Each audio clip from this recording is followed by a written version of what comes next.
드디어 서명주가 정신줄을 놓기 시작했습니다. 금괴가 애초에 존재하지 않았다는 가능성은 애당초 생각하지도 않고 끝까지 혜성이 금을 숨겼다고 확신하며 그의 숨통을 조이려 드는데요. 이어진 장면에서는 서명주가 정혜성의 입을 열 방법을 찾은 것 같다는 섬뜩한 말을 내뱉습니다. 아마도 또다시 수아를 걸고 넘어질 듯한 분위기가 감지되는데요. 10화를 통해 밝혀진 수아 엄마의 충격적인 과거를 떠올려보면 그녀가 다시 한번 수아를 지켜내는데 큰 활약을 하지 않을까 기대해 볼 수 있겠습니다. 한편 혜성의 추리에 따르면 금괴는 원래부터 없었던 것일 수도 있습니다. 혹은 이미 오래전에 누군가의 손에 넘어갔을 수도 있고요. 사실 병문고 설립자인 서병문이 애초에 금괴 전설을 꾸며낸 건 다른 비밀을 감추기 위한 수였을 가능성도 없지 않아 있습니다. 개인적으로는 혜성의 추측처럼 금괴는 처음부터 존재하지 않았다는 쪽에 조금 더 무게가 실리는 것 같습니다. 그렇지만 정말 금괴가 실제했다면, 그리고 그것을 먼저 챙겨간 누군가가 있다면 그게 과연 누구일까요? 예고 속 단서들을 토대로 보면 가장 유력한 용의자는 바로 김국장입니다. 정재현을 공격했던 인물이 그일 가능성이 높아 보이죠. 총상을 입은 정재현이 병원이 아닌 병문고 지하로 옮겨졌다는 점도 매우 이상하게 다가옵니다. 결국 김국장이 정재현을 살해한 뒤 자신의 흔적을 지우기 위해 금괴방에 그를 유기했을 가능성이 유력하죠. 하지만 여기서 더 큰 의문이 생깁니다. 김국장은 어떻게 그 비밀 장소의 존재를 알았을까요? 여러분도 이쯤에서 눈치채셨죠? 금괴보다 귀한 건 알고 보면 구독과 좋아요입니다.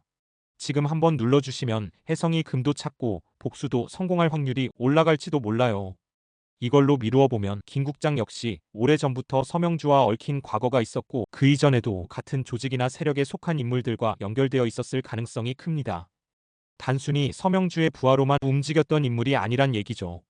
아마도 그는 이미 금괴의 위치를 파악한 뒤 혼자 챙겨두고 다른 어느 누구도 그 공간에 접근하지 못하게 함정을 미리 설치해 두었을지도 모릅니다. 그래서 정재현을 그곳에 숨긴 건 역시 더는 아무도 진실에 다가가지 못하도록 만들기 위한 계산된 행동이었을 수도 있죠. 또 하나 눈에 띄는 장면은 눈길 위를 구르며 낭떠러지로 떨어지는 자동차입니다. 차량 상태가 형체를 알아보기 힘들 정도로 망가졌고 안에 탄 사람 역시 중상일 가능성이 높아 보입니다. 처음에는 혜성이 아니길 바랬지만 이후 예고 후반에 다친 몸으로 눈길을 걷는 인물이 등장하는 걸 보면 안타깝게도 그가 혜성일 가능성이 크다는 생각이 듭니다. 결국 또 한 번 서명주의 계략에 휘말려 목숨을 위협받는 혜성. 다행히 살아남은 걸로 보이지만 사고가 없었다면 아마 중요한 인물을 만나거나 결정적인 정보를 얻을 수 있는 순간이었을지도 모르죠. 이런 정황을 고려하면 사고 역시 서명주가 고의로 만들어낸 것이 아니었을까 싶습니다. 11화에서 서명주는 혜성을 제거하기 위해 또 한 번 음모를 꾸밀 것으로 보입니다. 이미 숨통을 죄는 전개가 계속되는 가운데 혜성이 반격의 칼날을 들이대기 시작합니다. 누군가의 대화를 엿듣는 혜성의 모습이 포착됐는데요. 아마도 서명주의 이사장실일 가능성이 크고 아니면 김국장과 또 다른 인물의 대화일 수도 있겠죠. 만약 금괴가 원래부터 없었던 게 사실이라면 남은 목표는 서명주의 범죄를 파헤치고 학교를 지켜내는 일, 동시에 아버지 정재현의 죽음에 대한 복수를 완수하는 것입니다. 혜성이 감청을 통해 그 시작점을 잡는 모습이 그려질 것으로 보입니다. 그리고 예고 중 혜성이 김국장에게 총을 겨누는 장면도 등장합니다. 아버지를 총으로 쏜 인물이 김국장이었다는 사실을 확신한 혜성은 감정을 억누르지 못하고 그의 앞에 섭니다. 분노의 끝에서 방아쇠를 당길까 고민하는 혜성의 눈빛이 인상적인데요. 일반적인 드라마라면 여기서 극적인 선택을 하지 않겠지만 이번 작품에서는 정말로 총을 쏘는 전개가 나올지도 모르겠습니다. 왜냐하면 마지막에 등장한 장면, 피를 묻힌 얼굴로 경찰에 체포되는 혜성의 모습이 심상치 않기 때문인데요. 만약 김국장을 진짜 죽였다면 이는 복수의 성공과 동시에 요원으로서의 인생은 물론 수아와의 재회도 불가능해지는 비극적인 결말로 이어질 수 있습니다. 하지만 지금까지 혜성과 수아의 서사를 떠올려보면 그렇게 무겁고 아픈 엔딩은 아닐 것 같습니다. 결국 혜성은 분노를 참아내고 방아쇠를 당기지 않거나 혹은 그 순간 혜성을 막기 위해 동료들이 등장했을 가능성도 있겠죠.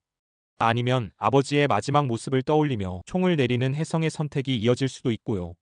하지만 여기서 또 하나의 반전이 숨겨져 있을지도 모릅니다. 과연 정재현을 쏜 사람이 정말 김국장이었을까요?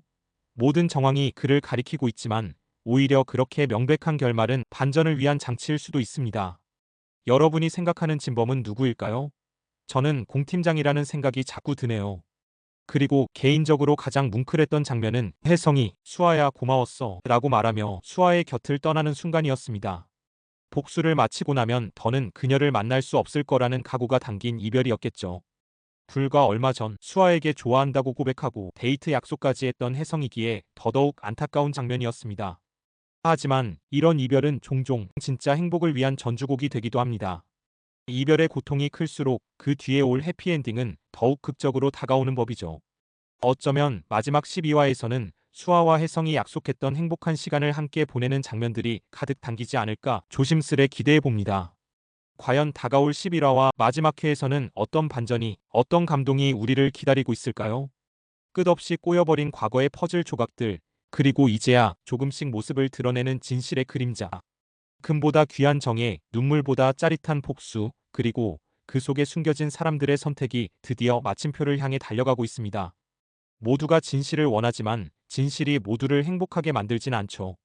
그렇다면 혜성과 수아는 과연 어떤 결말을 맞이하게 될까요? 복수일까요? 용서일까요? 아니면 우리가 상상조차 못한 반전일까요? 여러분은 어떤 전개를 가장 기대하고 계신가요? 혹시 이 인물이 진범이다 하는 확신이 드는 분도 계신가요? 댓글로 여러분의 예측과 생각을 공유해주세요. 보는 재미가 2배가 됩니다. 그럼 저는 혜성이처럼 살아남아 다음 영상에서 기적처럼 또 돌아오겠습니다. 구독과 좋아요는 드리남이 영상 제작 시 사먹는 초코우유에 큰 도움이 됩니다. 감사합니다. 그럼 다음 영상에서 만나요.